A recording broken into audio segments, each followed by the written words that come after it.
सीते राम कथा हृदयम। सीते, बहन सीते।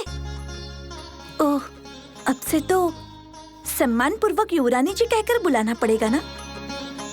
युवरानी जी को हृदय पूर्वक अभिनंदन। उर्मिला, ये क्या है? ये क्या बचपना है? ये परिहास का समय नहीं है। हमारी बात कोई सुन लेगा, इसलिए शांत रहो। बहन सीते, आपको सब कुछ ज्ञात होते हुए भी आप अज्ञानी क्यों बन रही हैं, बताइए। उर्मिला, मैं अभिनय क्यों करूंगी? मैं नहीं जानती तुम किस विषय में बात कर रही हो। मेरे जेठ जी यानी आपके पति देव अब युवराज बनने के बाद उनकी धर्मपत्नी होने के नाते आप युवरानी हुई ना। अभी युवरानी, आगे महारानी। उर्मिला, ये तुम्हारी कल्पना है या वास्तविकता? वास्तविकता। क्या वास्तविकता? अर्थात आपको इस बारे में ज्ञात नहीं है? आपके पतिदेव ने आपको नहीं बताया? नहीं उर्मिला, मैं उन्हीं की प्रतीक्षा कर रही हूँ। आते ही होंगे। गुरुजनों और माता पिता के साथ राज्याभिषेक के विषय में बात कर रहे होंगे। आकर प्रसन्नता से आपका हाथ थामेंगे और शुभ समाचार सुनाएंगे। यदि सब प्रसन्न होंगे तो मेरे स्वामी भी प्रसन्न होंगे, परंतु वे युवराज पद को कर्तव्य पालन का एक अवसर मानकर विनम्रता पूर्वक स्वीकार करेंगे, अहंकार नहीं करेंगे।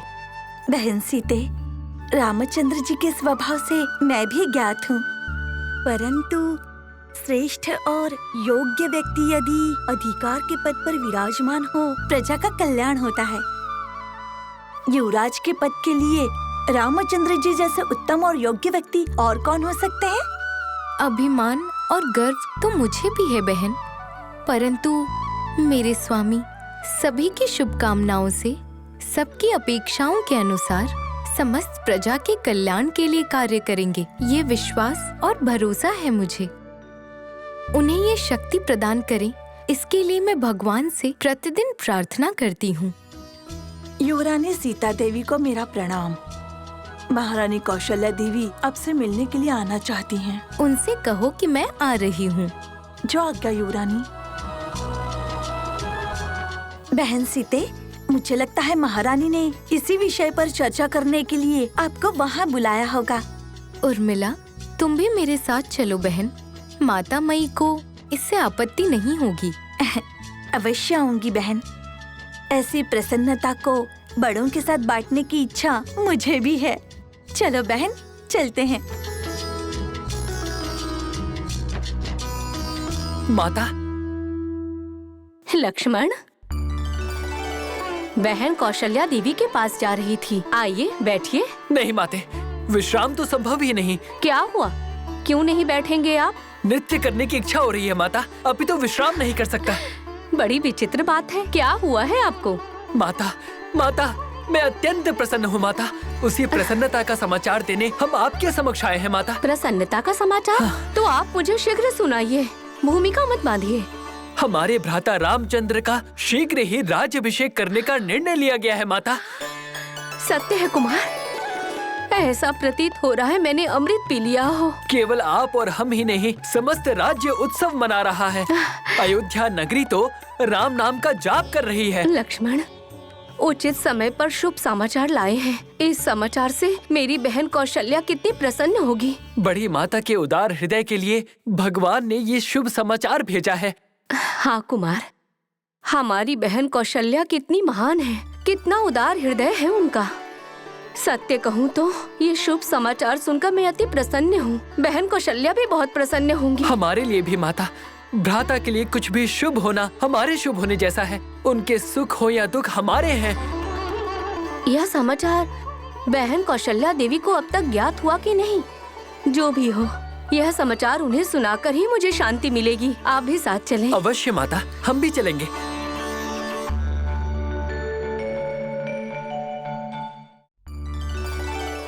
सीते, देवी सीते। राजकुमार को हमारा वंदन। सीता देवी ने आपको संदेश देने को कहा है। सीते यहाँ नहीं है? कहाँ गई है वो? आपकी माता श्री कौशल्या देवी ने सीता देवी को बुलवाया था और वे पटरानी के अंतपुर में गई हैं। ठीक है, हम वही जाकर उससे मिलते हैं।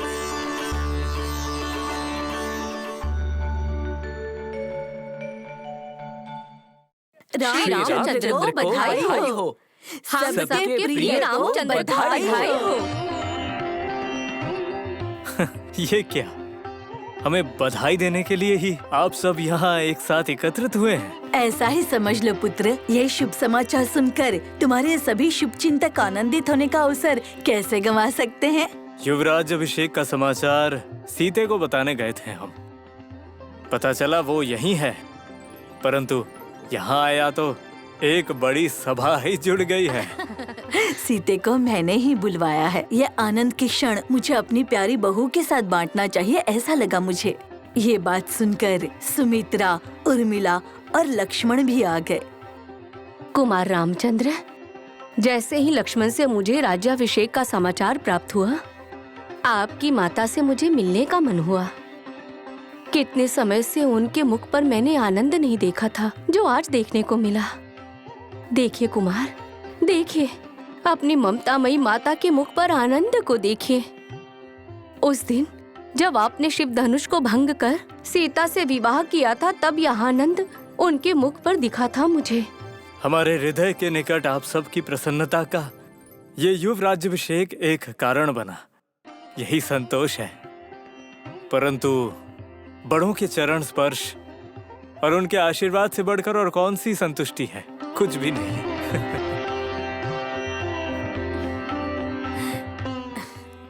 तुम्हारी सौजन्यपूर्ण बातें ही बहुत हैं कुमार। मेरा आनंद दुगना हो जाता है।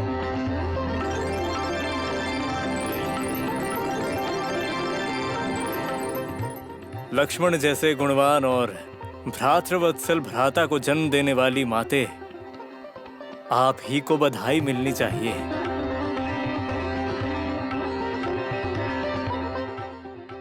सबके गुणों को देखने वाले आपने कभी भी अपने गुणों को नहीं देखा रामचंद्र। माते, छोटों में बड़ा होने के बजाय बड़ों में छोटा बना रहना ही श्रेयस्कर है। ऐसा कहकर अपने अनुज की उपेक्षा ना करे भ्राता। लक्ष्मण, तुम हमसे छोटे हो ऐसा किसने कहा? आयु में हमसे तुम थोड़े छोटे हो सकते हो, परंतु गुणों में तुम हमसे कहीं अधिक बड़े हो। प्रशंसा मत कीजिए। आपकी छत्र छाया में रहना ही मेरा सौभाग्य है।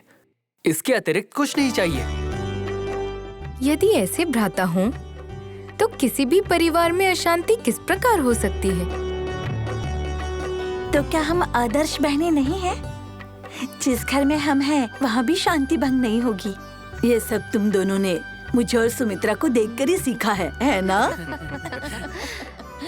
आप हमारे लिए मातृ स्वरूप हैं। आपसे ही धर्म का पालन करना सीखा है। मेरे लिए तो मेरी बहन ही आदर्श है। सीता का अनुसरण करके चलूंगी तो मैं अपने धर्म का पालन कर सकती हूँ। सहोदरी, जिस तरह हमारा आपस में स्नेह बना हुआ है, उसी तरह राम लक्ष्मण का भी और हमारी बहुएं सीता उर्मिला का भी स्नेह बना हुआ है। इससे बड़ा भाग्य और क्या हो सकता है? हाँ सुमित्रा, यही तो महाभाग्य है। इस भाग्य के सामने इस महल के भोग विलास सब कुछ तुच्छ लगते हैं। माते, यही तो स्वर्ग है। परमानंद इसी को कहते हैं, है ना? ये दृश्य देखकर और आप सब की बातें सुनकर कि हम इन सब के एक निमित्त बने हैं, ये सोचकर हम अति प्रसन्न हुए। हमारा पुत्र लक्ष्मण तो खुशी के मारे नृत्य कर रहे थे। सत्य कह रही हो सुमित्रा? आप कहें तो नृत्य करके दिखाऊं?